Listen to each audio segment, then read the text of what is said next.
네, 다 같이 사사기 9장 7절로 21절까지 보도록 하겠습니다.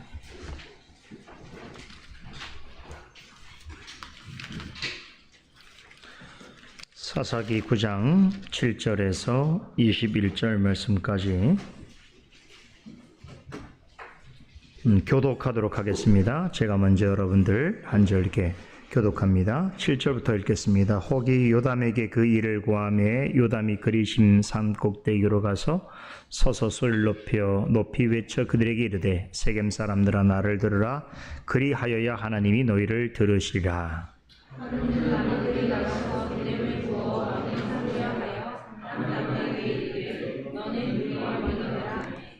감람나무가 그들에게 이르되 나의 기름은 하나님과 사람을 영화롭게 하나니 내가 어찌 그것을 버리고 가서 사람들 위에 요동하리요 한지라.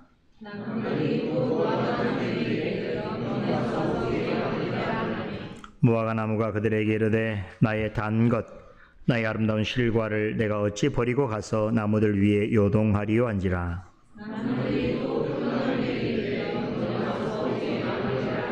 포도나무가 그들에게 이르되 하나님과 사람을 기쁘게 하는 나의 세수를 내가 어찌 버리고 가서 나무들 위에 요동하리요 한지라.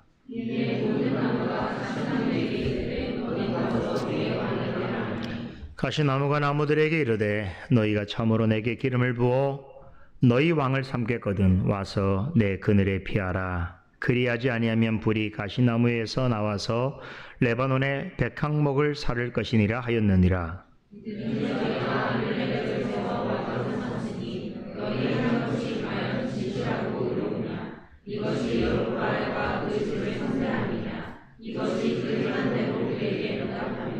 우리 아버지가 전에 죽음을 무릅쓰고 너희를 위하여 싸워 미디안의 손에서 너희를 건져내었거늘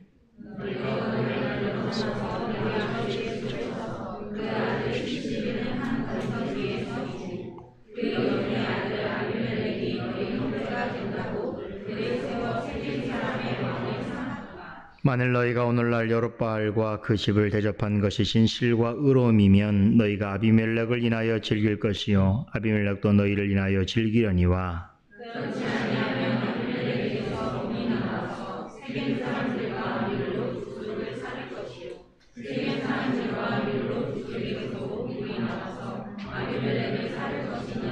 같이 읽습니다. 요담이 그 형제 아비멜렉을 두려워하여 달려 도망하여 벨러 가서 거기 거하니라. 지난주에 이어서 사사기 9장의 내용을 살펴보는 두 번째 시간을 갖도록 하겠습니다. 원래 제 생각으로는 이제 9장 남은 전체 내용을 오늘 시간에 여러분들하고 살펴보려고 생각은 했습니다만 너무 내용이 길고 또 조금 무리겠다 싶어서 오늘은 읽은 부분까지만 여러분들과 함께 나눠보도록 하겠습니다. 참 먼저 이제 이런 생각을 좀 해보게 돼요. 모든 성경은 하나님의 감동으로 기록된 것이다라고 하는 것은 우리가 다 믿는 바지요. 그렇기 때문에 모든 성경은 다 특별하고 또 중요합니다. 자, 그런데 이 말을 이렇게 생각하는 것은 좀 무리가 있습니다. 성경이 하나님의 감동으로 된 것이고 모든 성경은 다 특별하고 중요하기 때문에 성경이 전하는 모든 메시지가 다 경중없이 똑같다 이렇게 생각하는 것은 좀 다른 이야기입니다. 예를 들어서 우리가 창세기의 말씀을 보면 창세기의 말씀도 일종의 이야기식으로 기록이 되어 있죠. 이런 것을 내러티브라고 말합니다. 이야기체로 구성이 되어 있습니다. 그리고 사사기도 이야기체로 구성이 되어 있지요. 자, 그런데 같은 이야기체 방식으로 기술되었다고 할 때에 어떤 내용은 신학적으로 교리적으로 아주 중요하게 우리가 다뤄야 할 내용이 있는가 하면 어떤 부분은 그 본문 내용의 전체 흐름이 어떻게 진행되는가를 이해하는 정도로도 충분할 때가 있다는 것이에요. 예를 한번 들어볼게요. 우리가 지난번에 창세기 23장에서 22장이죠. 아브라함이 이삭을 바친 사건에 관한 기술, 이것도 이제 이야기체로 되어 있잖아요. 그죠?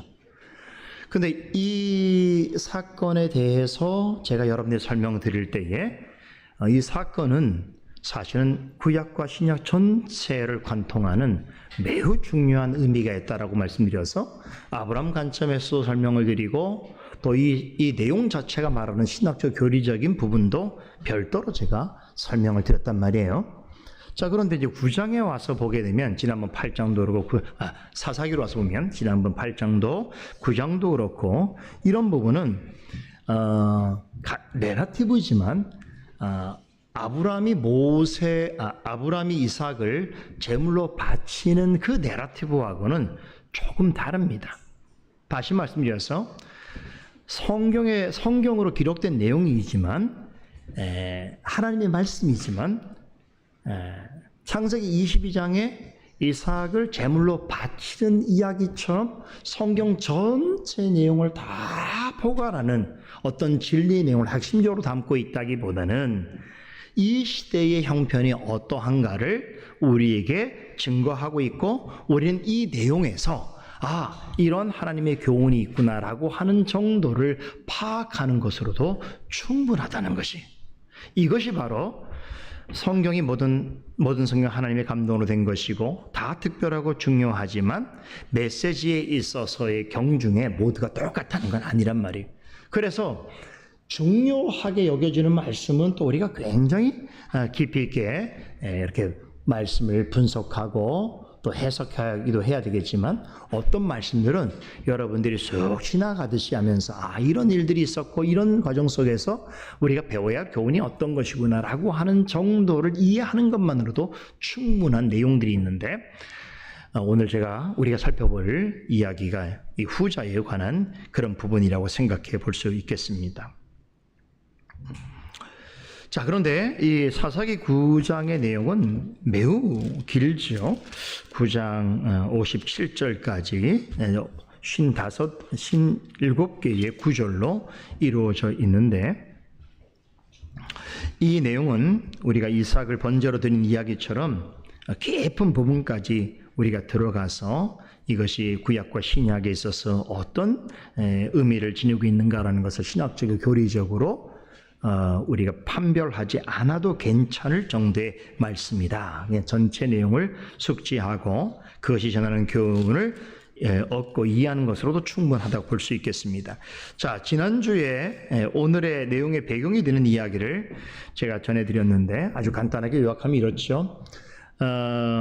이스라엘 첫 번째 사사인 기드온이 죽은 후에 이스라엘은 급격하게 다시 배교와 배도의 길로 나아가게 되었는데 이로 인해서 하나님의 징계를 받게 되는데 흥미로운 사실은 이런 경우에 사사기에서는 보통은 이웃 나라의 침략이나 압제를 받는 것이 일반적인 경우인데 이 사사 시대에서 특별히 기드온의 죽음 이후에 나타난 양상은 이스라엘의 잘못이 외부의 세력이 와서 그런 방식으로 징계받는 것이 아니라 이스라엘 안에 자체적인 문제로 드러나는 경우거든요. 그런데 이스라엘 안에서 일어난 이 비극적 사건은 참 입에 담기 힘들 정도로 어쩌면 외부의 외적이 침략해서 주는 상처보다 더 큰 그런 고통을 경험하게 됩니다. 바로 그 중심에 어떤 사람이 있었어요? 기드온의 아들이 있었으니 그 아들의 이름은 누구라고요? 아비멜렉이었더라. 아비멜렉이라는 뜻이 있다고 그랬죠? 아버지는 나의 왕이다라고 하는 이름 뜻을 가지고 있었습니다. 그런데 일찍이 기드온은 뭐라고 말했죠? 자신에게 왕이 되어달라고 하는 이스라엘 백성들에게 자신뿐 아니라 자신의 자녀 중에서 누구도 너희를 다스릴 사람이 없을 것이다 라고 공언한 바 있습니다. 왜 그렇습니까? 기드온은 여호와만이 이스라엘을 다스리시는 왕이시기 때문에 그렇게 판단을 했던 것이죠. 그런데 아비멜렉은 서자 출신이라고 그랬어요. 본부인의 아들이, 정실부인의 아들이 아닙니다. 세겜에 있는 첩의 아들이었던 이 아비멜렉은 이렇게 아버지가 분명히 이스라엘 백성 전체에게 공언한 바가 있을 뿐 아니라 하나님의 뜻까지 어기면서 스스로 왕이 되고자 했던 것이죠. 그런데 이것은 하나님 편에서 볼 땐 불의하고 불법적인 것이죠. 그러나 그 개인에게는 큰 야망이었습니다. 그런데 이 야망을 이루려고 하다 보니까 어떻게 됩니까? 편법과 불법을 사용하지 않고는 이룰 수가 없어서 모든 이스라엘 백성들 앞에서 자신이 왕이 될 만한 그런 자격을 가진 인물이라는 것을 설명하거나 설득할 수 없기에 어떻게 했습니까? 먼저 세겜으로 갑니다. 세겜에 누가 있었다고 그랬어요? 외가 쪽 사람들이 있습니다. 그래서 자기의 세겜의 찐친척들을 불러다 놓고 그들에게 간교한 거짓말로 마치 기드온의 아들들이 다 같이 왕이 되려는 것처럼 그렇게 설명한 이후에 이스라엘에 이렇게 많은 왕들이 생기는 것이 너희들이 좋겠느냐 아니면 한 왕이 다스리는 게 좋겠느냐라고 묻지요. 그러면서 이제 자신이 이스라엘의 왕이 되어야 된다는 것을 거짓말로 속여서 그 말을 들은 세겜 땅에 있는 인친척들을 전부 자기 편으로 만든 이후에 그리고 어떻게 됩니까? 그 세겜 사람들이 불법적으로 지원한 그 불법 자금을 가지고 불의한 자들, 건달들이나 불량배 같은 사람들을 사서 그들로 하여금 어떻게 합니까? 기드온의 아들들을 전부 붙잡아 죽이게 됩니다. 처단하게 됩니다. 여기서 기드온의 아들이 70명이라고 그랬는데 70명이 아마 아비멜렉도 포함되는지 모르겠습니다만 또 나중에 살아남은 요담까지 하면 여튼 70명이라고 하는데 거기에 만약에 아비멜렉과 요담이 포함되어 있으면 68명을 죽인 꼴이 되는 것이겠지요. 여튼 간에 자신의 정적이라고 생각한 기드온의 아들들, 자신의 이복 형제들을 한 사람 한 사람 불러다가 마치 바알에게 우상 제물로 바치듯이 반석 위에 끌고 나와서 한 명씩 처단했습니다. 그래서 제가 이걸 보고는 이것은 일종의 사람을 제물로 바치는 극악한 우상 그런 종교의 의례와 비슷한 행위를 했다라고 말씀드렸죠. 충분히 가능성이 있는 이야기입니다. 그런데 더 큰 문제는 뭐냐면 이 불의하고 잔인무도한 야망을 가진 사람을 세겜 사람들이 어떻게 합니까? 왕으로 세워주는 것이 사실은 다른 건 몰라도 자신의 형제들 이토록 아주 무자비하게 사륙한 한 가지 면만 보더라도 왕으로서 그를 추대한다는 것은 있을 수 없는 일이었을 터인데 세겜 사람들은 이미 왕이 되기 전에 불법 자금도 건넨 데다가 이제 저렇게 형제들을 다 죽이는 이런 무서운 사람, 권력을 잡은 사람을 우리가 편이 되지 않으면 우리도 어려움이 있겠구나라는 생각도 있었을 것이고 또 한편으로는 정치적으로나 신앙적으로 이 세겜이 오랜 동안 그 영광을 잃어버린 그런 상태에서 다시금 영화를 얻을 그런 좋은 계기가 되겠구나라고 하는 그런 정치적인 모색도 있었을 것입니다. 여하튼 간에 여러 가지 복잡한 마음들이 얽혀져서 세겜 사람들은 아비멜렉을 이스라엘의 왕으로 옹립을 하게 되어집니다. 그런데 이제 이러한 과정 속에서 기적적으로 살아남은 한 사람이 있었다고 그랬죠. 누굽니까? 방금 이야기했던 기드온의 막내 아들 요담이었습니다. 요담이라고 하는 뜻은 완전하신 하나님 여호와, 완벽하신 여호와라고 하는 뜻을 가지고 있습니다. 그 이름 뜻대로 완벽하신 하나님의 특별한 도우심을 입어서 구사일생 혼자 생존하게 됩니다.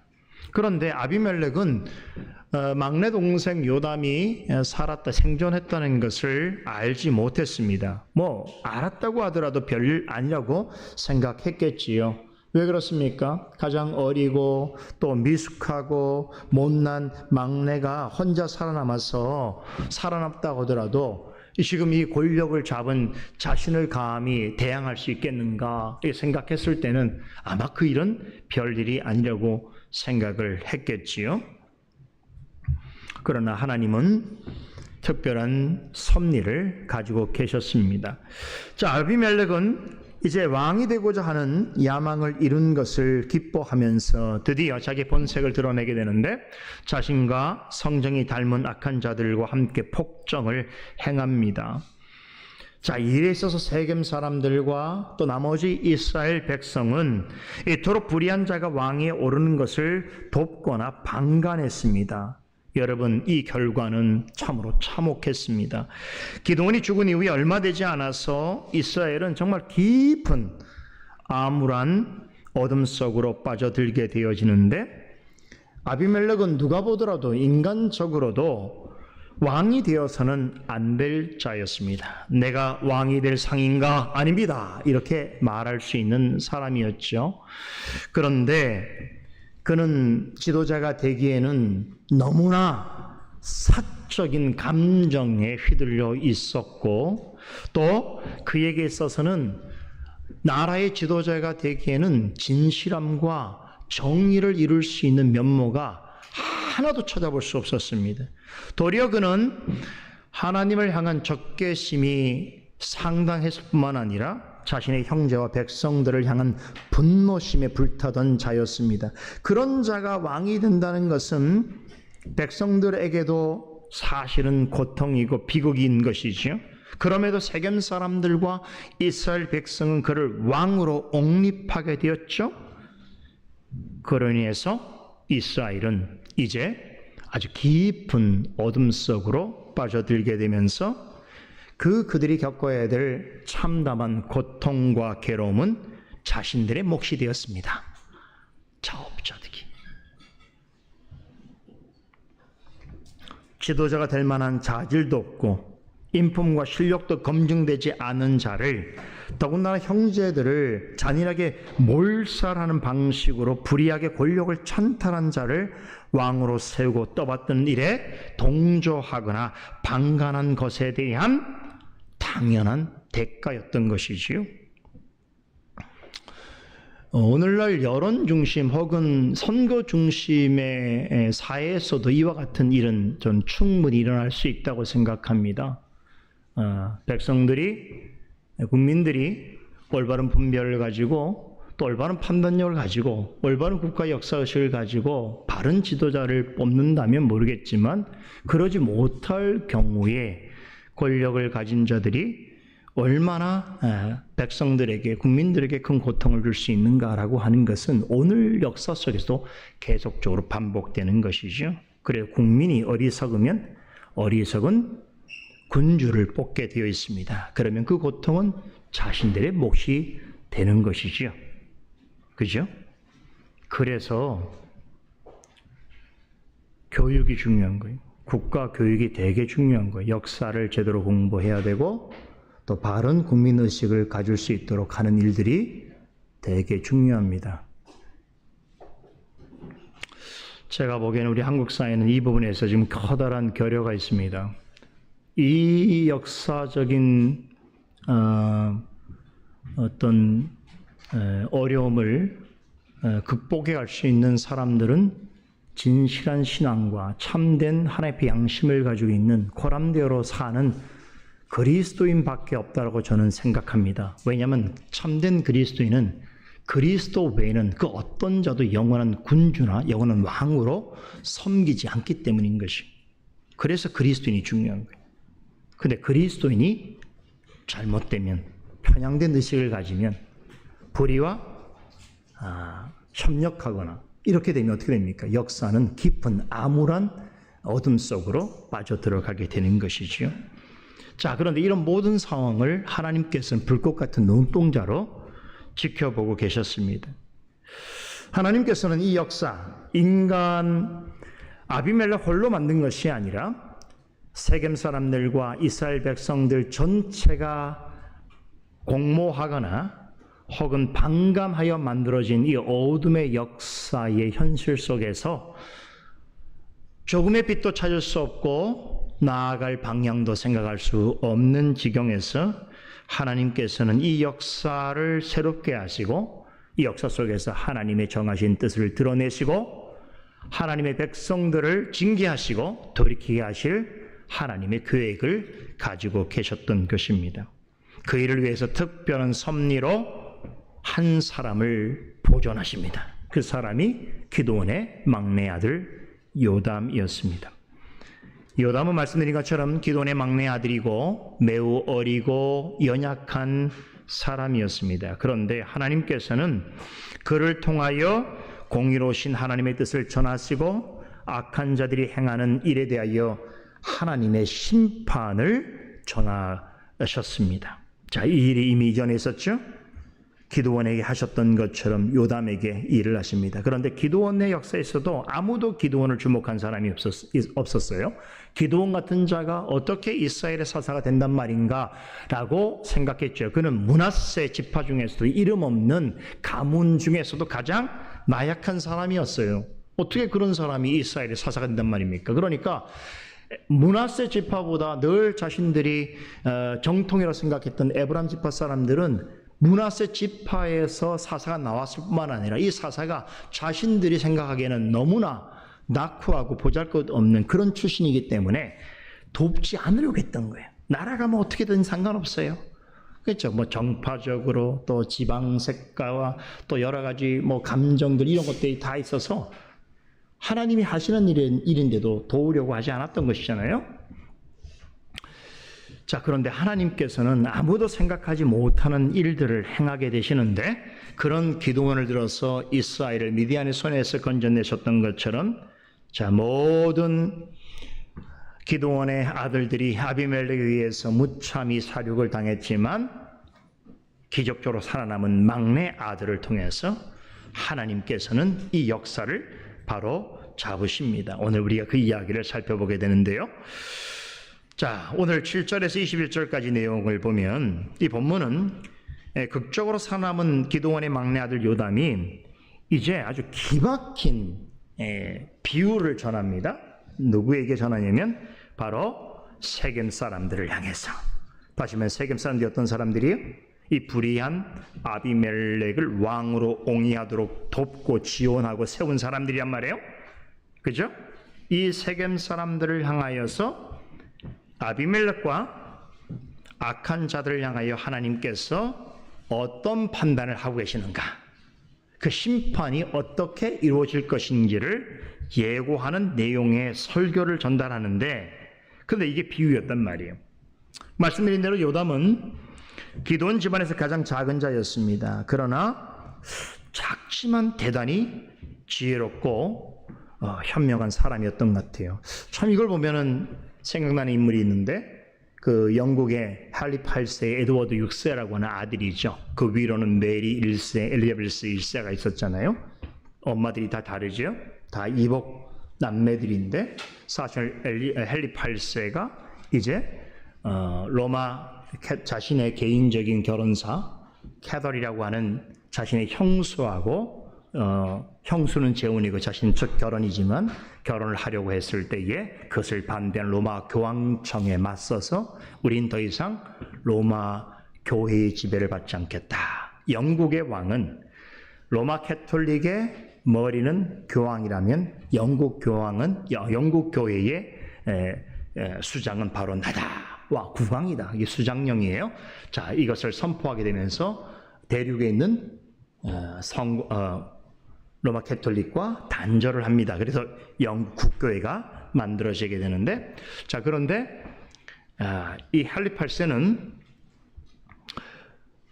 로마 캐톨릭과의 단절을 위해서 정치적으로 유럽에서 로마 캐톨릭과 서로 갈등 상황에 있는 그러한 종교 개혁의 개신교의 입장을 수용을 하게 됩니다. 근데 수용을 하는데 교회의 전통이나 제도나 관습은 로마 교회 것을 그대로 유지하게 되는 어정쩡한 방식의 종교개혁도 아닌 그런 개혁을 시도하게 되죠. 자, 그런 과정 속에서 자신의 아내들을 번갈아서 이렇게 왕비로 맞으면서 발생하는 여러 가지 문제들로 인해서 영국의 교회는 헨리 8세로 인하여서 개신교회로 이렇게 흘러갔지만 헨리 8세가 죽은 다음에 누가 그 왕위를 이어갑니까? 네, 바로 에드워드 6세라고 하는 제인시모라고 하는 시종과 사이에 낳았던 세 번째 부인의 아들을 왕위로 세우게 되는데 이 아들이 9살 때 왕위에 오르거든요. 근데 놀랍게도 이 에드워드 6세는 엄청 똑똑했어요. 엄청 똑똑했어요. 그의 선생이 존 부캐넌이라고 해서 스코틀랜드에 종교개혁 정신을 가졌던 사람이고 또 존 낙스도 만났어요. 그리고 유럽에 있던 종교개혁자들도 자신의 스승으로 받아들였습니다. 어린 나이인데 엄청 똑똑했어요. 물론 서머셋이라고 하는 자기의 삼촌이 몇 년 동안 섭정을 합니다만 그러나 굉장히 똑똑해서 이때 만든 것이 그 유명한 42개 신조예요. 그 종교개혁을 단행해요. 이 어린 국왕이. 그래서 사실은 이 에드워드 6세가 조금만 더 수명이 길었고 조금만 더 의지력이 있다고 한다면 영국 역사는 바뀌었을 거라고 대부분의 역사가들은 말합니다. 그런데 얼마 되지 않고 그는 죽게 되고 그리고 그 왕위를 이은 사람이 메리 1세예요. 메리 1세는 아버지 헨리 8세, 그 자기 동생, 이복 동생 에드워드 6세가 이루는 개신교적 전통을 완전히 뒤집어 엎어서 다시 어떻게 보면 로마 캐톨릭으로 돌아가게 되죠. 그래서 무참히 종교개혁에 관여했던 사람들을 전부 죽입니다. 그래서 자기 자옥에 있는 700명의 개혁자들을 다 죽이고 그리고 한 300여 명은 어떻게 돼요? 해외로 도망가게 되죠. 그 중에 한 사람이 바로 존 낙스였던 것이죠. 이렇게 어떤 역사에 보게 되면 참 어떤 집안에서도 대단히 아주 어리석고 교만하고 또 불의한 사람들이 많은 그런 과정 속에서도 하나님께서는 어떤 그 마치 방지턱을 만드는 것 같은 그런 역할을 할 수 있는 사람들을 두시는데 이런 자들이 또 오랜 자기 역할을 감당하지 못합니다. 그러나 잠시 동안은 지체하도록 거대한 악의 흐름이 지체할 수 있도록 하는 역할을 하게 되는데 바로 요담도 그런 인물이었던 것이죠. 요담은 이렇게 기도원 집안에서는 가장 작은 자였지만 참 지혜롭고 현명한 사람들이었는데 그걸 어떻게 알 수 있는지 아세요? 성경에서 이런 말 하지 않아도 우리는 충분히 알 수 있어요. 이게 성경을 해석하는 바른 이해인 것이죠. 왜냐하면 보세요. 자기 형제들을 다 죽였잖아요. 그러면 어떻게 하겠어요? 보통은 야 복수해야지 이렇게 생각할 거 아닙니까? 아비멜렉을 어떻게 해서라도 나의 형들을 다 죽이고 우리 집안을 완전 몰살시킨 저 서자의 아들을 내가 가만히 두지 않으리라고 생각해서 자신도 왕자이니까 할 수 있으면 군대를 모아서 일으킬 수도 있었을 것이고 남은 이스라엘 백성들의 도움을 얻을 수도 있었을 것입니다. 그래서 아비멜렉을 저항할 수도 있었을 것이에요. 그러나 그렇게 하지 않습니다. 오히려 그는 아비멜렉의 세력이나 또 그를 도왔던 세겜 사람들과 직접적으로 맞서 싸우려 하지 않았습니다. 이런 것을 보고 어떤 사람들은 야 용기가 없다 또 뒤로 물러선다 이렇게 말할 수도 있었겠지만 제가 보기에는 이것도 지혜인 거예요. 자신이 할 수 있는 최선의 일을 해야 되는 것이 하나님께서 자신을 살리신 그 목적을 생각해 볼 때에 지금 자신이 할 수 없는 일들을 할 수 있다고 하는 건 허세거든요. 요담은 그렇게 할 수 있는 처지가 아니었던 것이죠. 왜냐하면 이미 세겜 사람들의 마음을 다 장악하고 이스라엘 백성들이 권력에 두려워서 전부 자기 편이 되어 있는 아비멜렉을 대항해서 이길 수 있는 방법은 없습니다. 그럴 때 요담이 생각한 것이 있어요. 그럼에도 불구하고 하나님의 진실함과 공의함이 드러날 수 있는 가장 좋은 방법은 뭘까? 내가 할 수 있는 일. 뭐겠습니까? 하나님의 말씀을 전하자. 이거였던 거예요. 굉장히 지혜로운 거예요. 총이나 탱크로 전쟁을 일으키지는 않더라도 어떻게 합니까? 말씀으로 사람들의 마음을 변화시키는 것. 이 역시 굉장히 중요한 일인 것이죠. 요담은 그 일을 선택합니다. 아비멜렉은 세겜 사람들한테 가서 어떤 정치적 구호를 사용했다고 그랬죠?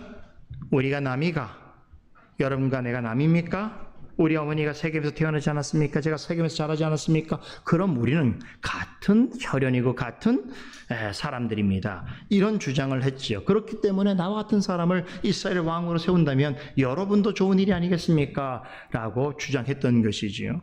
그런데 이런 아비멜렉에 비하여서 요담은 어떻게 합니까? 오히려 세겜 사람들에게 하나님의 공의의 말씀을 전하고 하나님이 왕이심을 증거합니다. 두 사람은 완전히 달랐습니다. 아비멜렉은 왕이 되려고 거짓말과 속임으로 백성들을 현혹했지만 요담은 진실한 말로 오히려 백성들의 잘못을 지적하고 그들에게 돌이킬 수 있는 기회를 줍니다. 자, 이를 위해서 요담이 어떻게 한 줄 아세요? 요담이 어리지만 대단히 담대해요. 자신을 죽이려고 했던 사람들이 득실되고 있는 세겜 땅으로 다시 돌아갑니다. 피했다가 다시 돌아가요. 돌아가서 세겜 사람들이 많이 들을 수 있도록 세겜 중심에 있는 그리심산이라고 하는 곳에 올라가서 그곳에서 세겜 사람들을 향하여 공적인 설교를 합니다. 근데 이 공적인 설교를 하기 전에 뭐라고 소리 높여 외쳤습니까? 7절에 보니까 세겜 사람들아 내 말을 들으라. 그리하여야 하나님이 너희의 말을 들으시라. 와, 대단하죠? 네. 용기가 없었으면 세겜으로 돌아갈 상황이 아니죠. 그리고 아직 거기에는 아비멜렉의 세력들이 장악해서 또 그 아비멜렉의 편에 서 있는 세겜 사람들이 곳곳에 있는데 거기 어떻게 극적으로 살아남은 자가 돌아갈 수 있단 말입니까?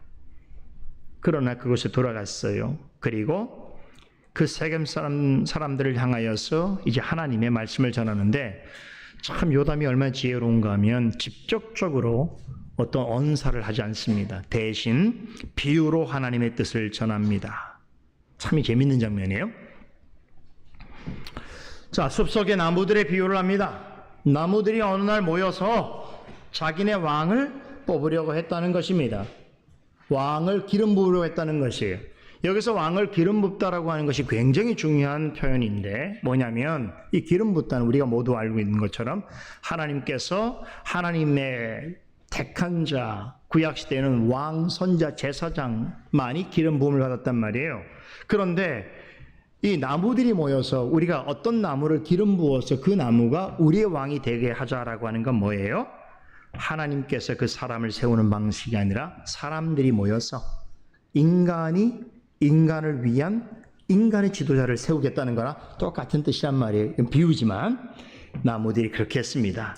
나무들이 다 모여서 야 우리가 이 숲속에 왕을 뽑아 그에게 기름을 붓자라고 합니다. 그래서 나무들이 새 나무에게 찾아가서 이게 비유예요. 비유. 잘 들어보세요. 그래서 감람나무, 무화과나무, 포도나무에게 찾아가서 나무들이 왕이 되어달라고 요청합니다. 동화죠. 잘 들어보세요. 자, 그런데 이 새 나무가 왕이 되어달라고 요구하는 나무들의 요구를 전부 거절합니다. 그런데 나무마다 거절하는 이유가 있었습니다. 감람나무는 왜 거절했을까요? 나는 하나님과 사람을 영화롭게 하는 기름을 생산하고 그것을 제공해야 되는 역할을 맡았는데 나는 왕이 될 수 없다 이렇게 말합니다. 그리고 무화과나무는 나는 사람들에게 아주 달콤하고 좋은 열매를 제공해야 하는 일을 해야 되는데 그것을 결코 중단할 수가 없다라고 답을 하지요. 마지막으로 포도나무는 나는 하나님과 사람들을 기쁘게 하는 포도주를 만들어 제공해주는 그런 역할을 해야 하니 이 일을 그만둘 수 없다라고 거절합니다. 자, 이 나무, 새 나무가 각각의 나무들의 요구를 거절한 이유는 달랐지만 한 가지 공통적인 이유가 있었습니다. 뭡니까? 자신들은 다른 나무들보다 높지 않다는 거예요. 그러므로 우리는 나는 다른 나무들 위에 군림할 수 없다. 우리는 다른 나무들을 다스릴 그런 권력자로서 기름 부음을 받을 수가 없다. 이렇게 주장합니다. 새 나무는 각각의 재능과 은사를 가지고 있었던 것이죠. 감람나무는 좋은 기름을, 또 무화과나무는 맛있는 달콤한 열매를, 포도나무는 좋은 포도주를 생산해내는 것, 그것을 가지고 하나님과 사람을 기쁘게 하는 것, 그것이 각자 그 나무들의 사명이었던 것이지요. 이처럼 새 나무는 하나님께서 자신들에게 맡겨주신 고유한 역할과 사명을 잘 알고 있었습니다. 그래서 스스로 왕이 되어서 다른 나무들 위에 군림하는 것보다는 자신에게 주어진 일을 성실하게 그냥 잘 감당하는 것이 자신들이 여기에 있는 자신들의 사명이라고 생각했던 것이죠. 그래서 다른 나무들이 왕이 되어달라고 했을 때 모두 거절을 합니다.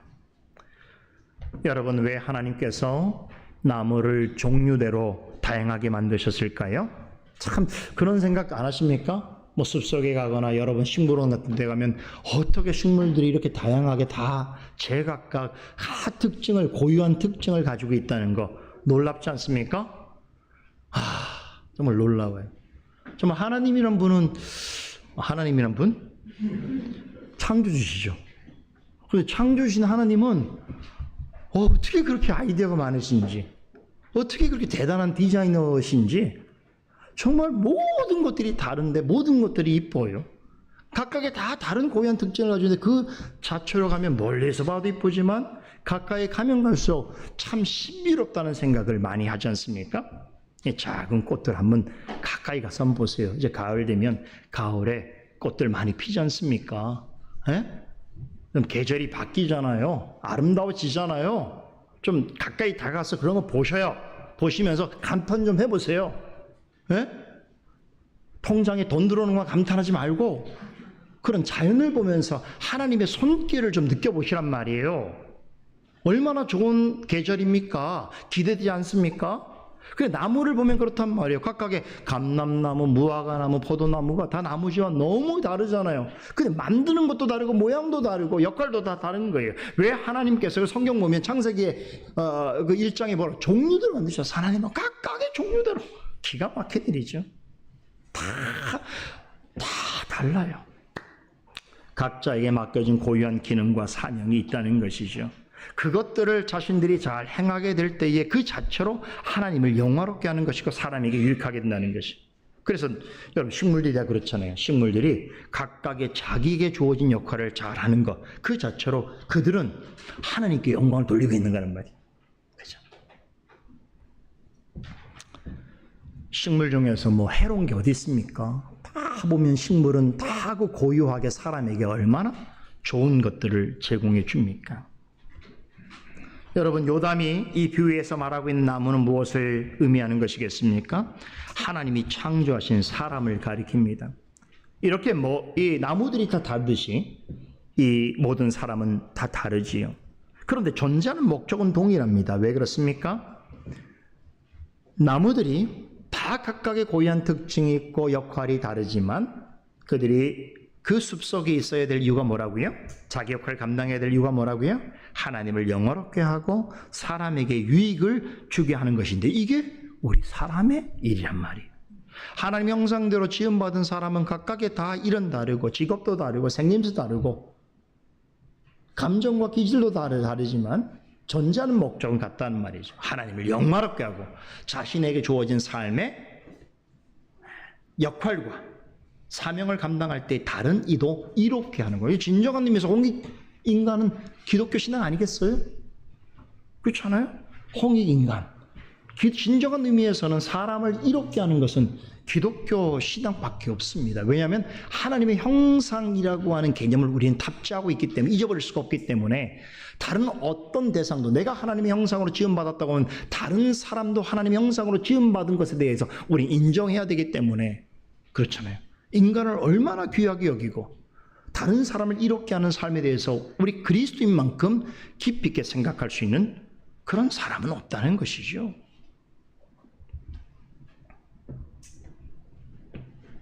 그런데 이렇게 주어진 존재의 목적을 잘 달성하기 위해서 어떻게 해야 됩니까?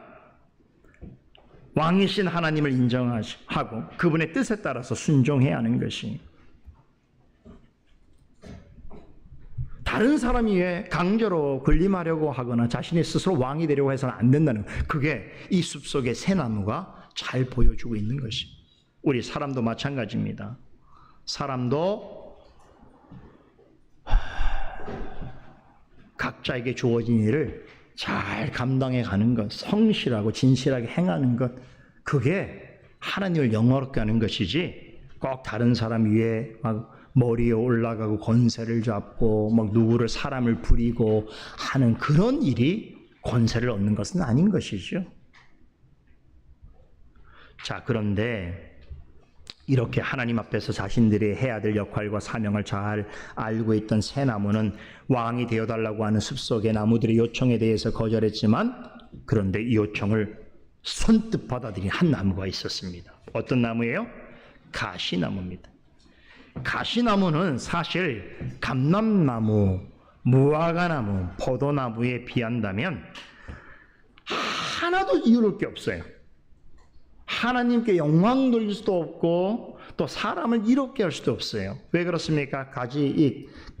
가시나무는 온 몸에, 온 나무에 가시가 돋쳐 있어서 어떻습니까? 가까이 가게 되면 찔림을 받고 피가 흘리게 되고, 그렇죠, 상하게 되는 거죠. 그런데도 야망이 있었어요. 왕이 되고 싶어 했어요. 숲속에 권세자가 되고 싶어 했었어요. 그래서 많은 숲속의 나무들이 자기에게 왕이 되어달라고 요구했을 때에 단번에 왕이 되겠다라고 나섭니다. 여러분, 이 가시나무는 누구를 가리키는 것이죠? 아비멜렉. 그러면 이 가시나무에게 왕이 되어달라고 요청한 나무들은 누구를 가리키는 거겠습니까? 세겜 사람들. 참 기가 막히죠? 요담이라는 사람이 얼마나 지혜로운 사람인지 몰라요. 15절에 보면 왕이 되고자 결심한 가시나무는 다른 나무들에게 이렇게 말합니다. 내 그늘에 와서 피하라. 그리하지 아니하면 불이 가시나무에서 나와서 레바논의 백향목을 살릴 것이니라고 말하는데, 이게 얼마나 여러분이 황당한 말입니까? 얼마나 고압적인 태도입니까? 원문 성경에 보니까 여기에 내 그늘에 와서 피하라고 하는 말이 자신에게 와서 피하라고 하는 그런 말로 기록되어 있습니다. 여러분, 가시나무가 무슨 그늘이 있어요? 가시나무는 태양의 뜨거움을 가려줄 만한 그늘이 없는 나무예요. 그런데 뭐라 그럽니까? 나에게 가까이 와서 나에게 피하라. 피하라는 말은 거짓말이죠. 그늘이 없으니까. 그러면 가까이 오라는 말은 뭡니까?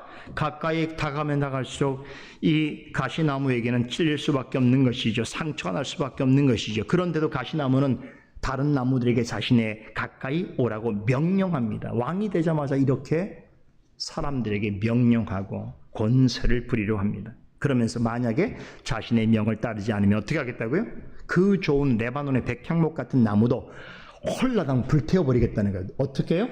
자기가 입에서 불이 확 가시나무가 불을 내어서 자기가 불을 내어서 말 안 들으면 남들이 보기에 정말 이 성전을 지었다 사용했던 나무가 레바논의 백향목 아닙니까? 이 백향목은 팔레스타인 땅에서 나지 않아요. 그래서 오직 수입하는 거예요. 고급 목재예요. 그래서 성전에 사용했단 말이에요. 이 좋은 나무도, 이 좋은 재질의 나무도 어떻게 한다는 거예요? 내 말 안 들으면 한꺼번에 불태워버리겠다라고 위협하는 것이. 야, 이 가시나무 아비멜렉이, 이걸 좀 정상적인 사람이 들으면 어떻게 이해되죠? 그죠? 이걸 들으면 이거 이해 못하면 뭐 어떻게 할 수 없는 방법이죠. 이해가 돼야 돼요.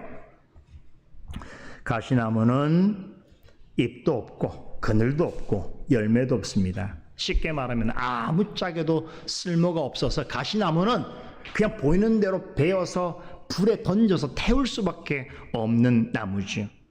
오히려 가시나무가 숲속에 있다는 것은 다른 나무들에게 해롭고 성가신 일이 되는 것입니다. 그런데 그런 가시나무 같은 존재인 아비멜렉이 어떻게 됐다는 거예요? 왕이 되고자 했고 왕이 되었습니다. 왕이 될 만한 어떤 자격도 없고 인품도 능력도 없는 사람인데도 말이지, 그리고 검증도 되지 않은 존재입니다. 그런데 여러분, 이스라엘을 다스릴 첫 번째 왕으로 스스로 옹립되었습니다.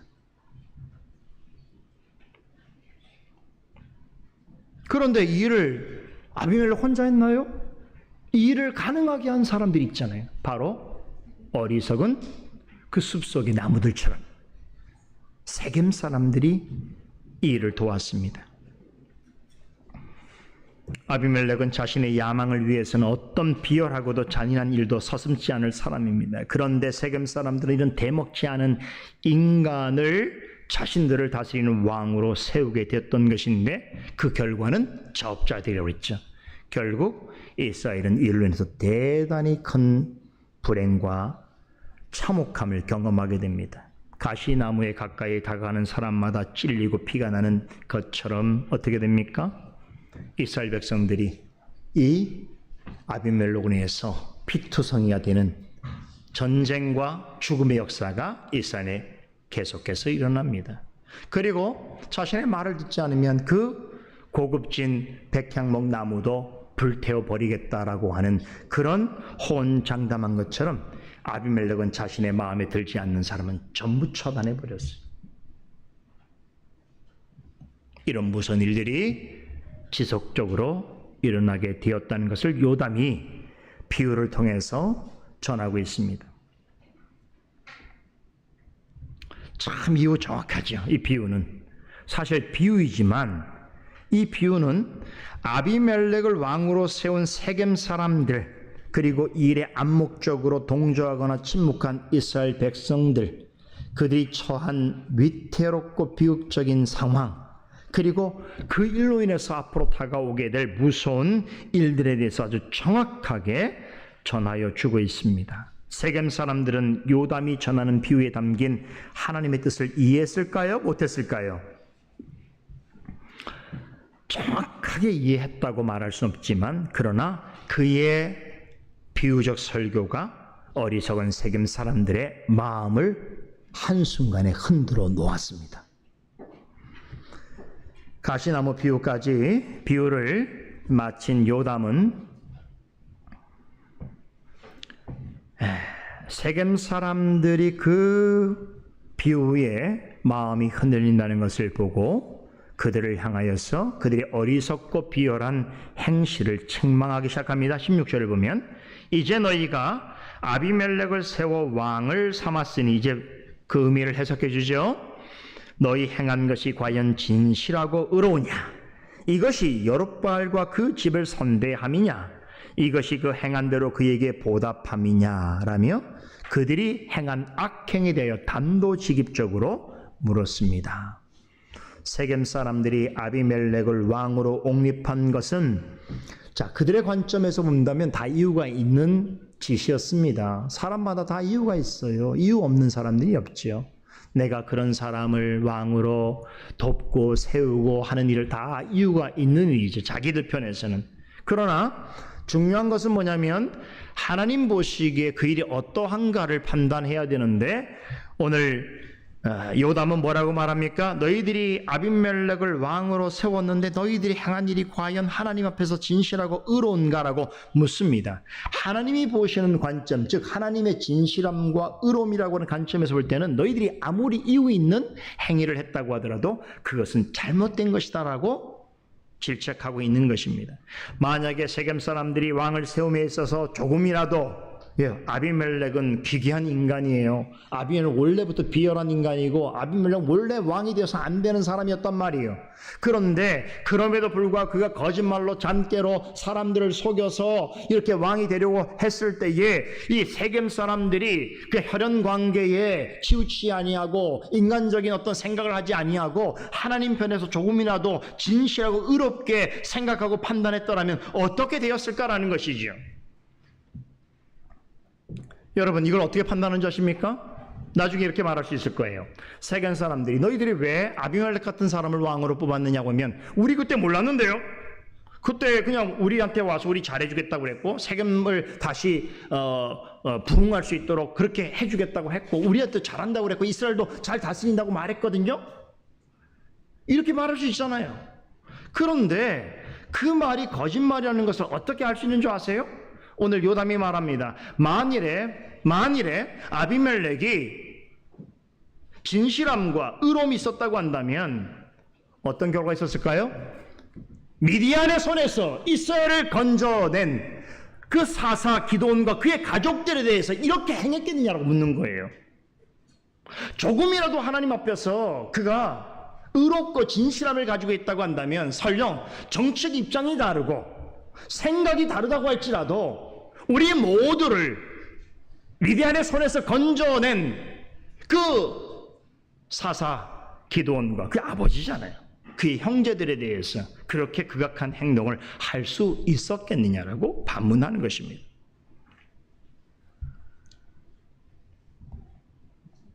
그거를 세겜 사람들이 봤잖아요. 그 봤으면 어떻게 해야 돼요? 아비멜렉이 우리에게 와서 한 말들이 다 거짓말이구나. 그러면 우린 저를 왕으로 세우면 안 되겠구나. 이런 판단을 늦었지만 했었어야 되죠. 그런데 어떻게 했습니까? 속았다 할지라도 이미 그가 어떤 사람인가가 다 드러났음에도 불구하고 두려워서 그를 왕으로 세우게 된 일에 대한 책임을 묻고 있는 것이. 보세요. 스스로 왕이 되고자 자신의 아버지 기드온이 공적으로 나와 나의 후손 중에서 자식들 중에서 이스라엘을 다스릴 자는 없겠다라고 말한 그 공적 선언을 뒤집어 엎었지요. 그리고 기드온의 다른 자녀들을 전부 한꺼번에 몰살시켰지요. 그런 비열하고 잔인무도한 사람을 세겜 사람들이 어떻게 했습니까? 왕이 되도록 돕고 그의 편에 서지 않았습니까? 그 얘기는 뭘 얘기하는 거예요? 아비멜렉도 하나님 앞에 진실함과 의로움이 없는 자였지만 그런 자를 세운 너희들도 하나님 앞에 진실하고 의롭지 못했다는 것을 지적하는 것입니다. 세겜 사람들이 하나님 앞에서 원래 아비멜렉 사람은 너무나 큰 보여지는 죄가 큰 것이니까 이건 차치하더라도 그러면 그를 왕으로 세운 당신들은 어떻게 할 것이냐라는 거죠.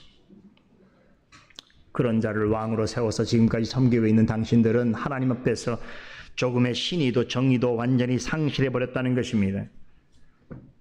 결국 세겜 사람들의 도움을 입어서 아비멜렉은 형제들을 잔인하게 죽인 후에 이스라엘의 최초의 왕이 되었습니다. 요담은 이러한 비극이 일어난 일에 대해서 세겜 사람들의 큰 잘못이 있다고 크게 꾸짖고 있습니다.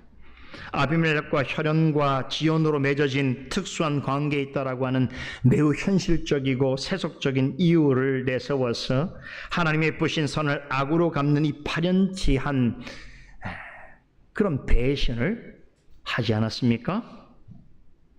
이게 바로 세겜 사람들의 잘못이에요. 이 세겜 사람들이 행한 이 배신적 행위는 여러분 누구와 연상되지 않습니까? 예수님을 처음에는 자기의 동족으로 생각하고 선자로 생각하고 예수님을 따르다가 어떻게 됩니까? 마지막에는 예수님을 십자가에 죽이도록 로마 사람들의 손을 빌려서 예수님을 십자가에 죽인 그 잔인무도한 어리석은 유대인들하고 다를 바가 없지요. 말씀드린 대로 아비멜렉은 애초에 왕이 될 수 없는 사람이었습니다. 그럼에도 세겜 사람들은 아비멜렉의 교묘한 말과 거짓 술책에 들려서 그를 왕으로 세웠습니다.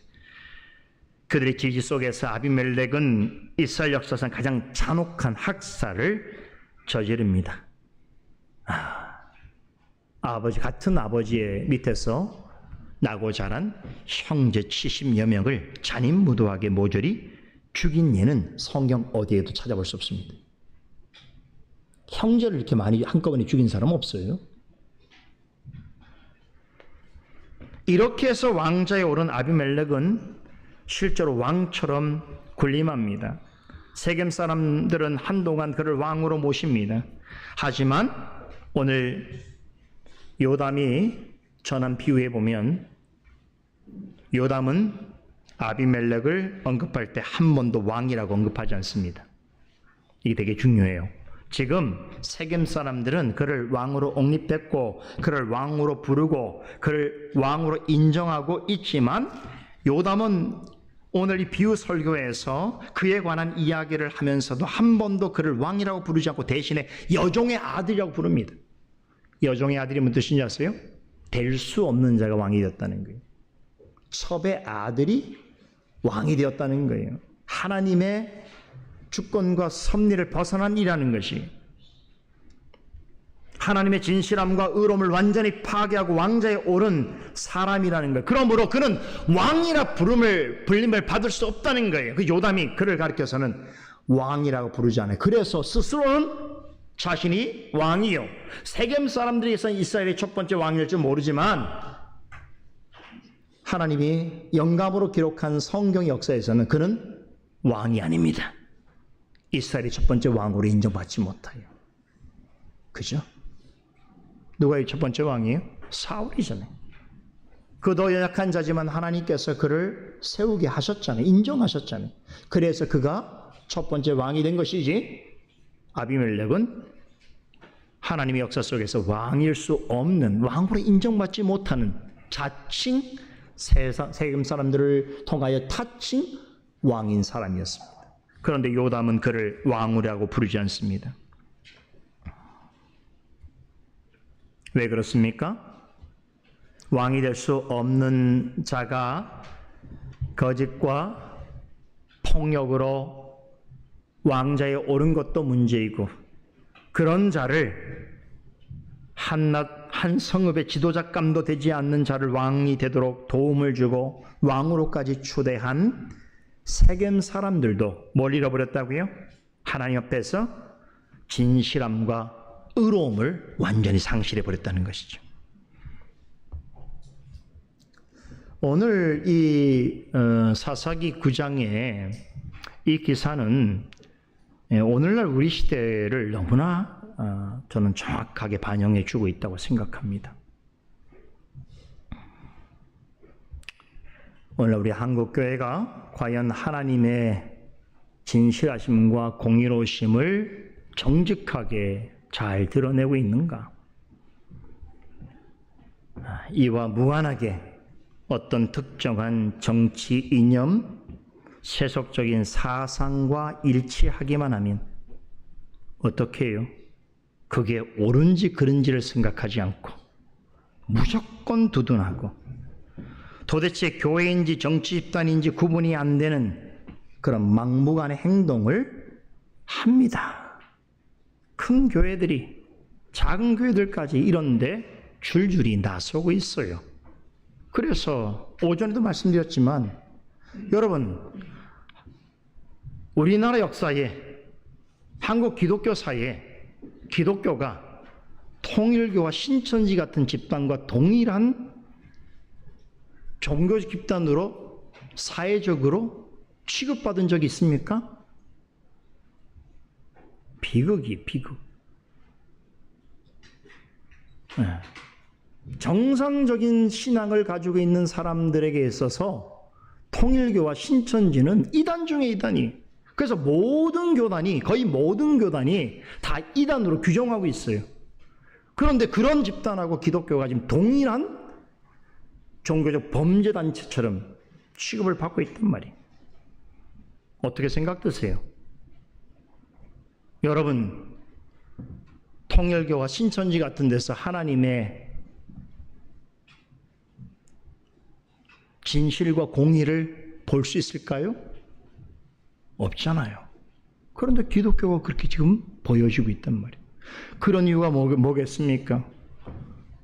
기독교가 너무나 세속화되어 있어요.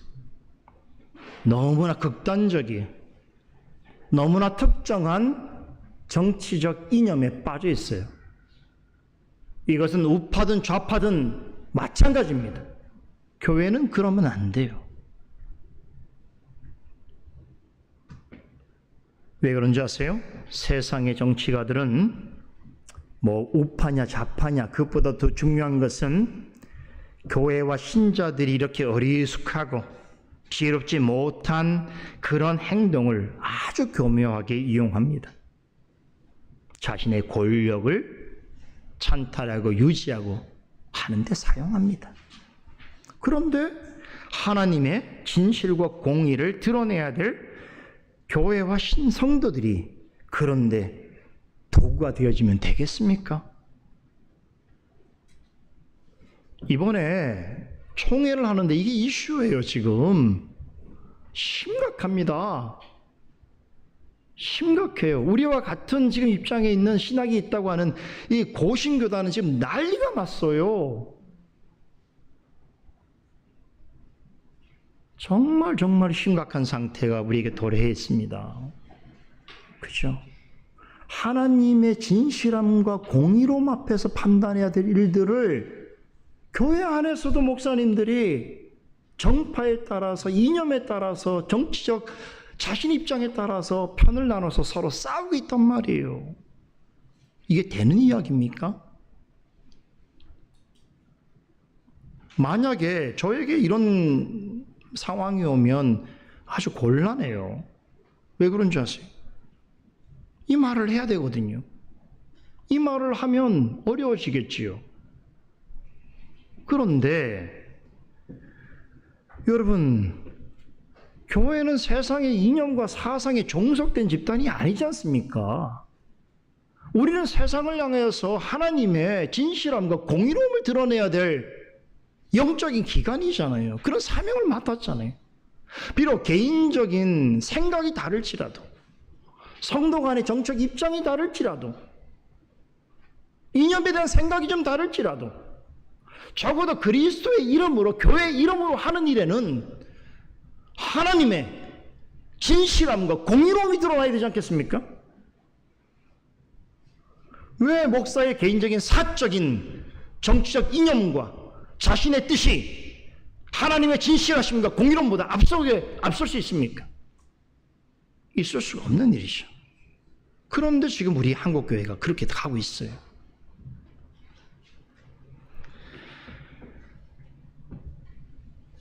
여러분, 우리 교회는 하나님과 진리 외에는 그 어떤 것도 절대적으로 의존해서 안 됩니다. 절대적으로 의존하면 안 돼요. 특별히 세상에 바뀌어지는 권력과 교회를 어떤 식이든지 자신의 도구로 삼으려고 하는 정치인들에게 여러분, 도구가 되어서는 안 됩니다. 그들을 의지하면 안 됩니다. 우리 교회와 성도는 그리스도와 그분의 복음 외에는 그 무엇도 자랑할 필요가 없습니다. 뭘 자랑해요? 사람이 많다는 거, 교회가 크다는 거, 표가 많다는 거, 그 이단들이 하는 짓이잖아요. 교회가 돈을 줘서 정치인들의 뒷배가 되고 그거를 바탕으로 교회가 좀 편리함을 얻고 유익함을 얻으면 됩니까?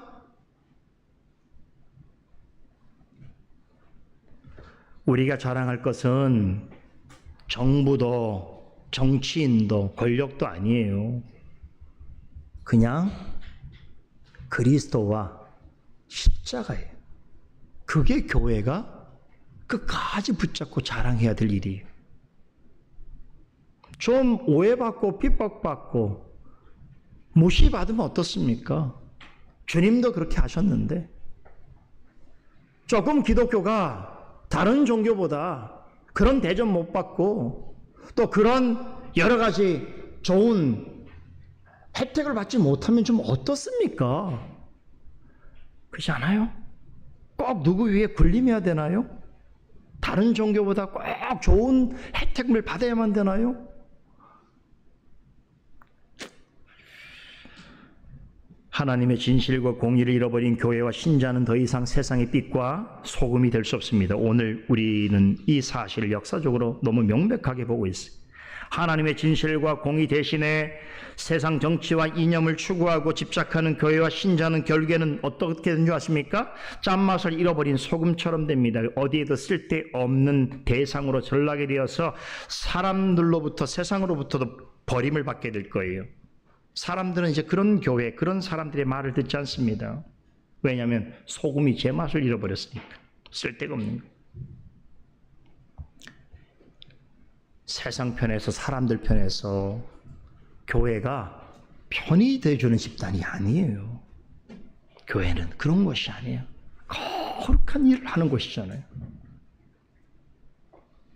그러려면 교회가 다른 건 다 잃어버려도 오늘 요담의 설교에 언급하는 너희들은 하나님의 진실하심과 의로우심을 가지고 있느냐, 여기 우린 답을 내야 돼요.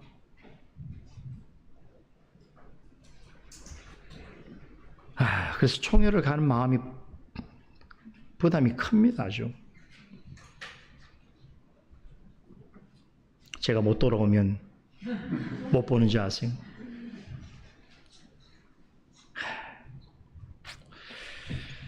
요담이 세겜 사람들에게 강조한 진실과 공의는 하나님을 섬길 때만 요구되는 것이 아닙니다. 세상을 살아갈 때에도, 우리 믿지 않는 사람들을 대할 때에도 우리 성도에게 반드시 요구되어지는 영적인 덕목이지요. 세겜 사람들이 조금만 더 진실함과 의로움을 가지고 있었다면 아비멜렉 같은 사람의 말에 현혹되지 않았을 것이고, 비록 속았다 하더라도 그를 왕으로 옹립하는 일은 없었을 것입니다. 요담의 마지막 연설은 하나님을 믿노라 하면서도 하나님의 진실과 공의에는 아무런 관심을 가지지 않고 도리어 가시나무 같은 존재인 아비멜렉을 왕으로 세운 세겜 사람들과 이들 위에 왕으로 군림한 아비멜렉을 향한 무선 경고와 심판의 말씀하십니다. 20절을 보면 아비멜렉에게서 불이 나와서 세겜 사람들과 밀로 족속을 살릴 것이요, 세겜 사람들과 밀로 족속에게서 불이 나와서 아비멜렉을 살릴 것이다. 이야, 대단하죠? 세겜 사람들이 왕으로 삼은 아비멜렉에서 불이 나와서 세겜 사람들이 전부 불사름을 당하게 될 것이고 그들의 집도 불태워질 것이라고 예언합니다. 그러면 아비멜렉은 멀쩡할 것이냐? 그렇지 않다는 거예요. 아비멜렉도 성하지 못할 것인데, 그 이유는 지금까지 아비멜렉을 동족 아비멜렉 편에 섰던 세겜 사람들이 완전히 뒤집어져서 반대편에 서게 돼서 그들이 아비멜렉을 불태워버릴 것이다. 하나님의 말씀대로 됐을까 안 됐을까요? 다음 시간에 들어보세요. 요담은 이 말을 마지막으로 전하고 아비멜렉을 피해서 부엘이라고 하는 곳으로 피신합니다. 여러분, 부엘이 뭔지 아세요? 부엘, 우물이란 뜻이에요. 우리 부엘세바 들어봤죠? 창세기에서 아비멜렉과 아브라함이 만났을 때에 은을 주고 샀던 그 지역, 그래서 거기 남았다고 그랬잖아요. 그 부엘사바는 부엘, 우물, 세바, 7이거든요. 7개의 우물이란 뜻이에요. 완전한 하나님의 보호하심의 장소라는 뜻인데, 부엘은 우물입니다. 이 뜻대로 하자면 부엘은 광야에 있는 오아시스 같은 곳입니다. 하나님께서는 아비멜렉과 세겜 사람들에게 심판이 임하기 전에 이제 아주 다음 시간에 아주 무서운 일들이 벌어져요. 정말 아주 무서운 일들이 벌어지는데, 그 일이 임하여 모두가 죽기 전에 요담을 어디로 피신시키세요? 부엘로 피신시켜요. 안전한 곳으로 피신시킵니다. 앞으로 아비멜렉과 세겜 사람들 사이에 어마무시한 일들이 벌어지게 되는데, 애들 사이에 정말 인간이 볼 수 있는 배신과 음모와 다툼이 난무합니다. 처음에는 한패였던 자들이 나중에 원수가 되어서 죽이지 못해서 안달합니다. 그 가운데 아주 교묘한 협작꾼들이 나타나서 상황을 아주 복잡하게 만들고 좀 잔인하게 결과로 이끌어갑니다. 그야말로 악한 자들끼리 죽고 속이는, 죽고 죽이는 일들이 연달아서 대규모적으로 벌어지게 됩니다. 근데 이들 모두가 불행히도 이스라엘 사람들이었습니다. 이스라엘 백성들이었습니다.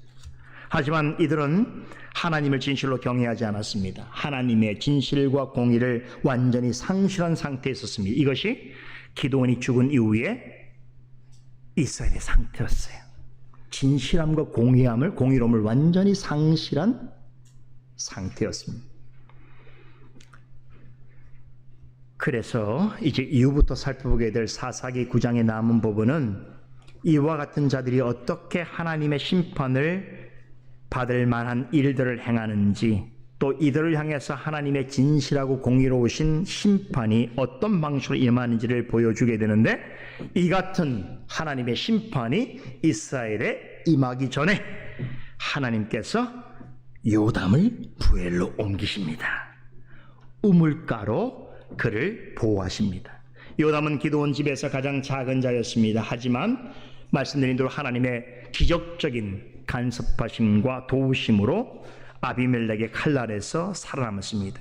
하나님은 그런 요담을 당신의 진실과 공의를 담대하게 전하는 사역자로 삼으셨습니다. 하나님은 비열하고 악한 자들 사이에서 전쟁이 일어나고 그들을 최종적으로 심판하시기 전에 요담을 모든 재앙으로부터 멀리 피하게 하셨습니다. 하나님께서는 그에게 피난처를 제공해 주셨을 뿐만 아니라 놀랍게도 자신이 피난처가 되어 주십니다.